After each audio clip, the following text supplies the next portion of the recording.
নিজ দপ্তরে গণমাধ্যমে কথা বলছেন পররাষ্ট্র উপদেষ্টা তৌহিদ হোসেন। সরাসরি যাচ্ছে সেখানে। সেটা আমি আশা করি যে আমার উত্তরাধিকারী যিনি হবেন তিনি খুব অল্প সময়ের মধ্যে করতে পারবেন, কারণ আমরা এর গ্রাউন্ড ওয়ার্কটা করে দিয়ে যাচ্ছি।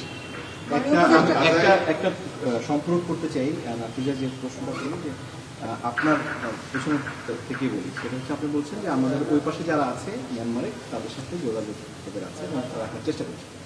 এই যে গোলাগুলির যে ঘটনাটা ঘটলো এরপরে তাদের সাথে আমাদের যোগাযোগ হয়েছে ফরমালি। এখানে পররাষ্ট্র মন্ত্রণালয়ের কাজ হচ্ছে ওদের রাষ্ট্রদূতকে ডেকে এ ব্যাপারে আপত্তি করা। বাকিটা গ্রাউন্ডে যারা আছেন তারা এক্স্যাক্টলি কি করছেন এই ঘন্টায় বা একদিনের মধ্যে তথ্য আমার কাছে নেই। আর আপনারা জানেন যে এই বিষয়টা অনেকখানি ডিল করেন ডক্টর খলিল। তিনি আনফর্চুনেটলি এই মুহূর্তে দেশে নেই, আজকে ফিরে এসেছেন মনে হয় ইতিমধ্যে। হয়তো কালকে এই ব্যাপারে আরেকটু আপনাদেরকে তথ্য জানাতে পারবেন।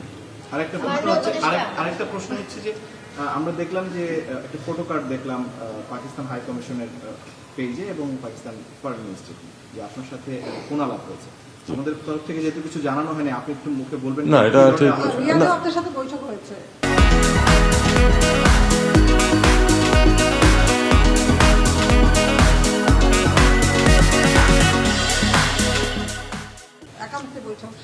রিয়াদেও কথাবার্তা হয়েছে।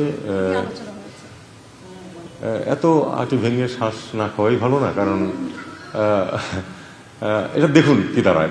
পাকিস্তানের সাথে আমাদের সম্পর্ক তো আমরা উন্নত করার চেষ্টা করছি। আপনারা জানেন যে উন্নত করার চেষ্টা করছি বলতে আমি বোঝাই স্বাভাবিক সম্পর্ক প্রতিষ্ঠার চেষ্টা চলছে।